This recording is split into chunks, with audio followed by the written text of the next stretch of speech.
जोधपुर जिले की 9 पंचायत समितियों में 97 ग्राम पंचायतों में प्रथम चरण में आज चुनाव हो रहे हैं। 9 पंचायत समिति आव, बावड़ी, चामू, देचू, लोहावट, मंडोर, केरू, फलोदी और शेखाला में मतदान हो रहा है। मतदान सुबह 7:30 बजे शुरू हुआ, 5:30 तक चलेगा। वहीं मतदान के बाद शाम को मतगणना भी होगी। वहीं आज आपको बताते चले कि मंगलवार को सरपंच के चुनाव होने मतदान स्थलों में सुरक्षा के पुख्ता इंतजाम किए गए हैं।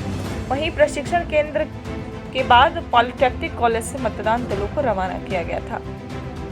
अतिरिक्त जिला निर्वाचन अधिकारी डीएम एमएल नेहरा ने बताया कि चुनाव को शांतिपूर्ण संपन्न कराने के लिए सुरक्षा की पुख्ता व्यवस्था की गई है। देखिए संवाददाता मनोहर सिंह पटेल की रिपोर्ट, जोधपुर, राजस्थान। जोधपुर कलेक्टर परिसर में पार्क के विकास के लिए संभागीय आयुक्त डॉक्टर समित शर्मा ने जोधपुर नगर निगम, जेडीए, पीडब्ल्यूडी, डिस्कॉम अधिकारियों के साथ निरीक्षण कर आवश्यक दिशा निर्देश दिए। संभागीय आयुक्त ने बताया कि पार्क का कार्य जल्द से जल्द पूरा किया जाए, इससे आमजन को इसकी सुविधा का लाभ मिल सके।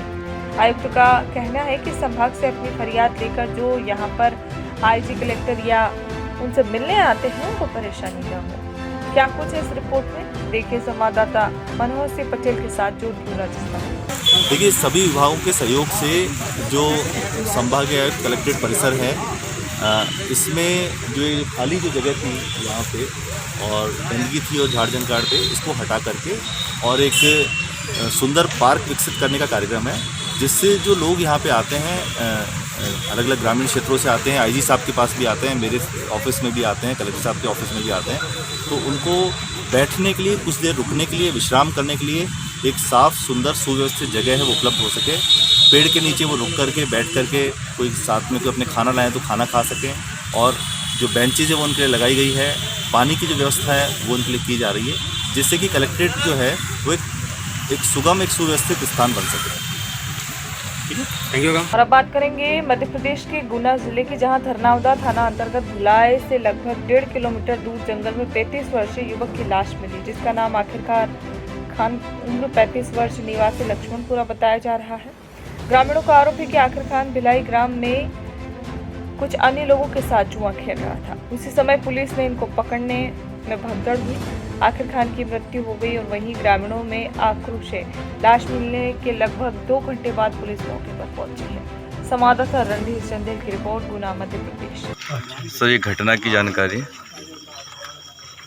अभी एक व्यक्ति की, जिसका नाम आखिर खान है, उसकी लाश वहाँ भुलाए के उसमें खेतों में पड़ी मिली है। उसकी सूचना है, उसकी सूचना पे हम आए हैं, तो अभी वहाँ मौके पे जा रहे हैं। मौके पे जाके उसकी तस्दीक करेंगे, उसमें जो भी वैधानिक कार्रवाई होगी वो की जाएगी। सर, परिजनों का आरोप है कि वहाँ पे पुलिस द्वारा उनके पीछे पड़े, तब जाके उसकी घटनास्थल पर ऐसा कुछ हुआ है। परिजनों के जो आरोप हैं, सभी आरोपों की, सभी तथ्यों की जांच की जाएगी और उसी के अनुसार वैधानिक कार्रवाई की जाएगी। सर, एसपी साहब ने जिले में अलर्ट है कि जुआ पे पुलिस का वो है, लेकिन ग्रामीण आरोप लगा रहे हैं कि पुलिस की उसमें सानिध्य में ऐसा कुछ चल रहा है।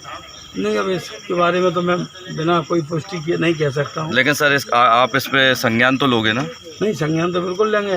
ये जो भी ये शिकायत होगी इनकी, तो शिकायत की जांच की जाएगी। और आज जो घटना हुई इसकी जांच तरीके से होगी? तो जांच होगी खैर, है ना। और पुलिस ने सर जुआ पकड़ा, इसका भी कुछ होगा?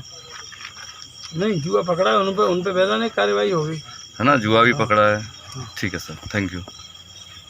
दलोदा में भारत जन कल्याण योजना का केंद्र शुभारंभ इंडिया जनशक्ति पार्टी के प्रदेश अध्यक्ष द्वारा किया गया। जी हाँ, आप इस खबर को सुनकर चौंक जाएंगे, क्योंकि आप सोचेंगे कि आधे दाम राशन कैसे मिल सकता है, लेकिन ऐसा ही केंद्र का शुभारंभ दलोदा में हुआ है।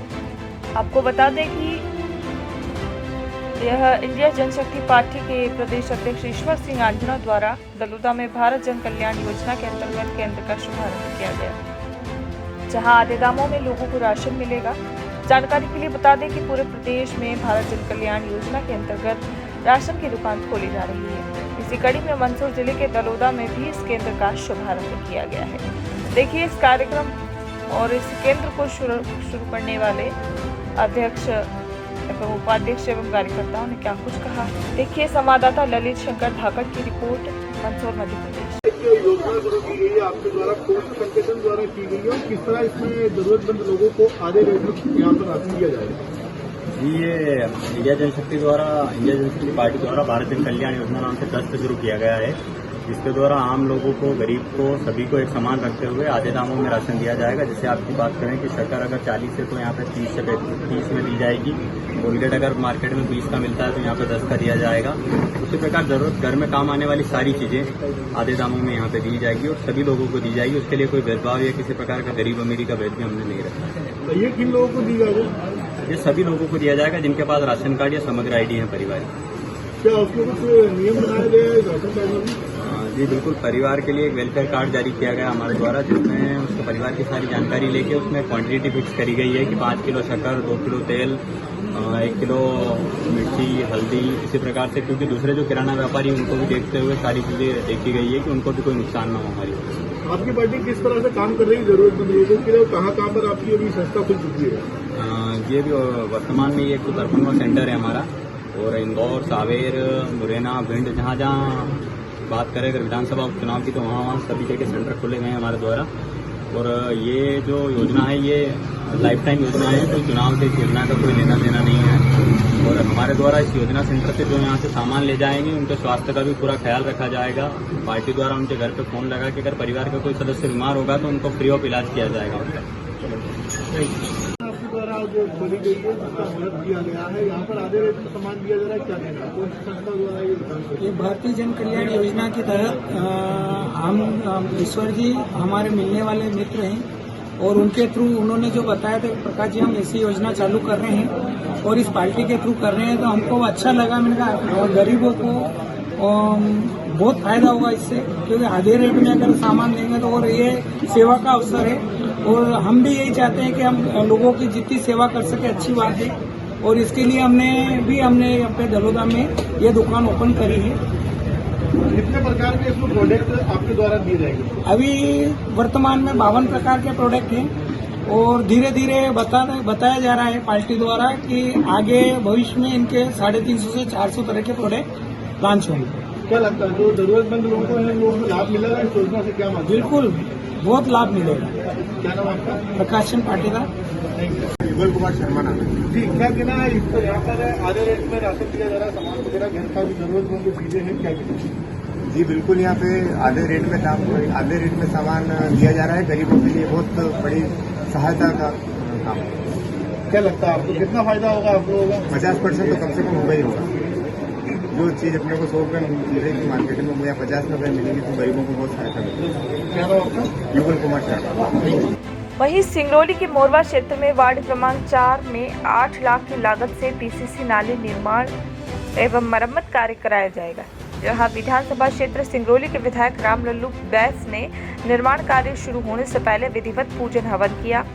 वहीं बताया कि मोरवा वार्ड क्रमांक 4 में लगभग 8 लाख की लागत से पीसीसी नालियों का निर्माण कराया जाएगा, साथ ही मरम्मत कार्य भी होगा, जिससे लोगों को सहूलियत मिलेगी। वार्ड क्रमांक 4 में नालियां न होने की वजह से ध्वस्त हो चुकी हैं। जगह जगह लोगों को कई तरह की परेशानियों का सामना करना पड़ता था। साथ ही कीचड़ युक्त पानी सड़कों पर बहने की समस्या बनी हुई थी। इस समस्या को देखते हुए यह निवारण किया गया है। संवाददाता उपेंद्र दुबे की रिपोर्ट, सिंगरौली, मध्य प्रदेश। वार्ड क्रमांक 4 में नगर निगम के द्वारा आज भूमि पूजन का कार्यक्रम रखा गया था और यह भूमि पूजन कार्य संपन्न भी कर दिए। कुछ नई नालियाँ, कुछ पुरानी नालियों को मिलाकर के 8 लाख का लागत की ये नालियाँ का निर्माण किया जाना है। और इस वार्ड में और भी मूलभूत पाइपलाइन बिछा दें ताकि पेयजल पहुँच जाए घर घर। इस तरह से कई